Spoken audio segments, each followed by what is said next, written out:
lack comprehension abilities, or they just decide to be stupid online. Because ahead, why would you be telling an 18-year-old that your wife left you this way? I call you a hater. You are a hater, and your comment is a hate comment. Hi everyone, welcome back to the channel. My name is Betty Odumosu. If you're new here, you're welcome. If you're not so new, my returning viewers, thank you so much for coming again today. I really appreciate you and I love you always. Now straight to today's video, I would be addressing some of the hate comments that I got for sharing my opinion that I rejected a married man at the age of 18. Yes, I will call them hate comments because I believe that whenever a person, or once a person, shares his or her opinion online in a mean or derogatory way, you are just a hater. I would see you as a hater because I believe that the online space should be a safe place where you can always share things without the fear of backlash, right? Definitely, everybody cannot agree with you. You cannot post something and then the entire world will just agree with you that yes, you are correct. Definitely, there will be people that do not agree with you. But in sharing your disagreements, you shouldn't, pass it along with hatred or mean, discouraging things. A few months ago, I posted on my YouTube shorts that I rejected a man at 18 because I'm going to put the screenshot. I cannot remember how I put it. Now, this is the backstory to that post. When I was 18, I grew up in the barrack. If you are someone that grew up in the barrack, you know definitely that it's just normal for you to relate with older people, especially some of them that are soldiers. You relate with people. And for me, that grew up with I grew up in a barrack that is not exactly so big, and so it's more like a community sort of. Almost everybody that is in that barrack, you can recognize them. You might not know them like maybe by their names, but you are familiar with this face. I've seen this face before. That was exactly how it was in the barrack that I grew up.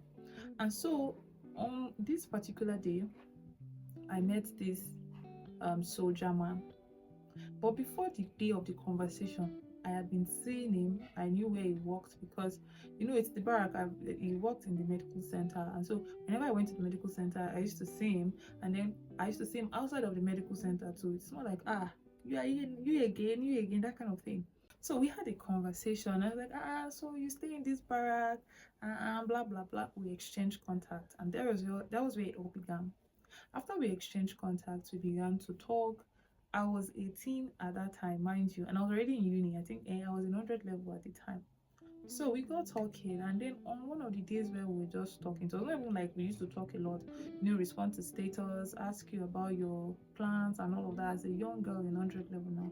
So the conversations were just like normal and neutral. So I didn't even think that there could be any other motive until one day where he mentioned that, he started telling me stuff about his personal life, and then started to talk about the fact that his wife left him.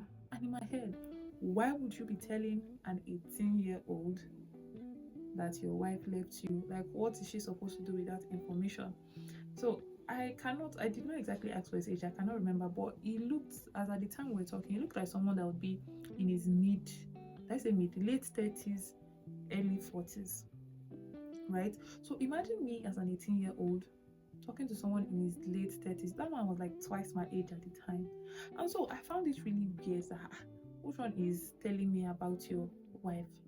I pretended like did not know what he was talking about or anything. I just did not flow with the conversation. But he went on to saying, his wife left him, he feels sad, and so he will not mind if I can come. I'm here. I'm not your wife. Go and what's the word? Go and meet your wife. Go and reconcile with your wife now. Go and get things back together. How is it my business? Isha made advances. Right there and then, I cut off the relationship with him. Like, I stopped talking to him. I deleted his number because in my head, I'm like, the conversation we used to have before was just normal, school, education, and thankfully, before he made the advance here, there was a time where he was saying, only your parents cannot be catering for your expenses in school.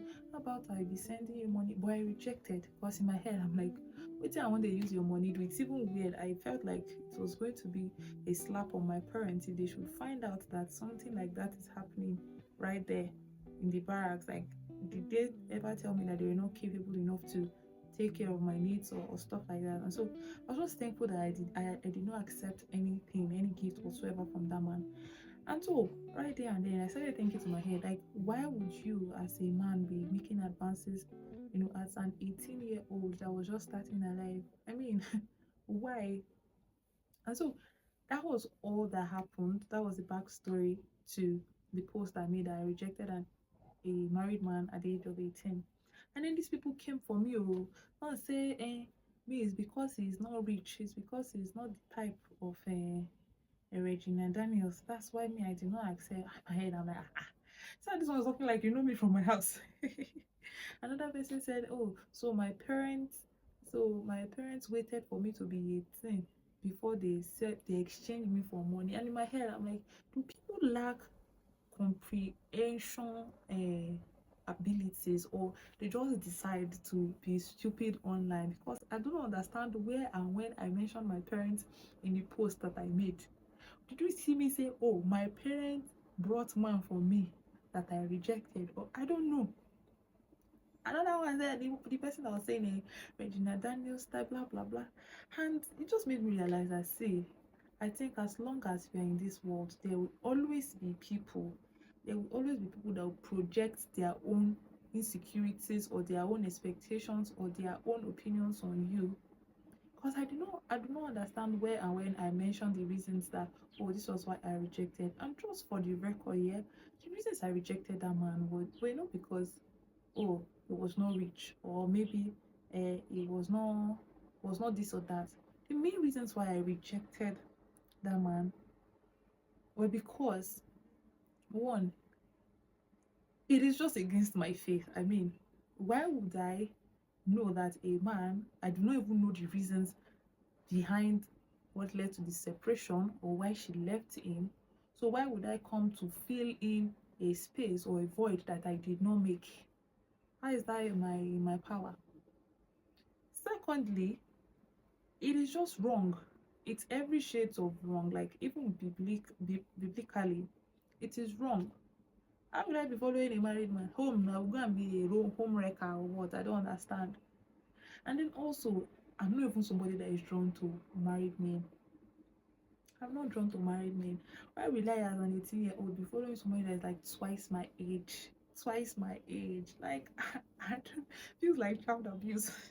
Is it not child abuse? Because I don't understand. People that go for it, people that do it, because this particular commenter now was giving example. People that do it, that's their choice. Let them be. They decided, they did not force them. They decided that that's what they want and they went for it. But that's not what I want. And I did not in any point in time say, oh, this is what I want, that I'm in need of husband. I mean, why would I be getting married at the age of 18?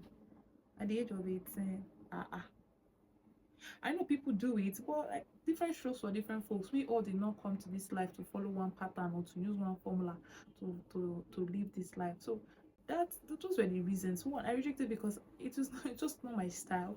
Biblically, it is wrong. It is very, very wrong, and I'm not even going to allow myself to be a home wrecker to somebody else. And if you are watching this video and you know somebody, or you are somebody that is dating a married man, you are aware, you know that this person is married, but yet you still choose to continue with them, I just want to let you know that what you're doing is not exactly right. It is not right. It is not right. Stop being a home wrecker. Now, don't even get me wrong. Don't get me wrong. I am not saying, oh, getting married to an older person is wrong.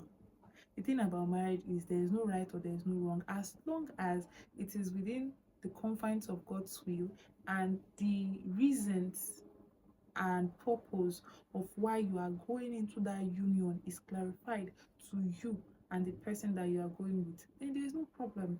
If you have the backing of God, you have equipped yourself properly with all that you need to be in that union, and you are sure that it is in line with God's will for you, then go ahead. By all means, go ahead to do it. But now the issue is an older person that is married.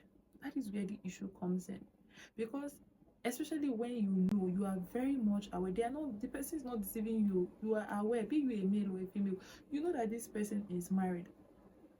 but yet you still want to go ahead to being with the person, then you are wrong. You are very, very wrong.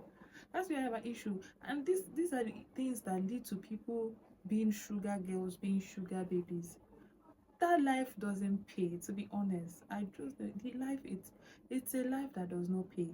It's a life that does not pay. Yes, you might be enjoying the money, you might be enjoying the luxury and gifts that comes with being a sugar baby or a sugar girl, but do you know you are wrecking a home? You are wrecking a home. And the same, they say there's one proverb in Yoruba that says the cane that they used to beat the senior wife is what they will use to beat the job. How did how did they even put it? You are sowing seeds. If you are a young person and you are intentionally deciding to ruin a home and saying, oh, I'm not the one, he came for me, I did not go for him, you are sowing seeds that you would reap. You are sowing seeds that you will reap. I'm not a marriage counselor, or I'm not one relationship expert or the other. I'm just sharing my opinions and my 2 cents, because these things are life issues that that we see every day. And to those that always go online to say hurtful, negative things to people, change. Change totally wrong, because I do not understand why you want to share your opinion or your disagreement with somebody and you have to do it in ways that are demeaning, in ways that are just so hurtful. Please, as you are using the online space, do it, spread love and kindness through it. You don't always have to share your opinion, you don't always have to air your grievances at a person. If you see something that you do not agree with, just scroll past. Nobody forced you to watch it. That will be all for today's video, this week's video. Thank you so much for watching. I do hope that you learned a thing or two from it. Can't wait to see you again in my next video. Until then, it's not bye bye, but see you again. Mwah.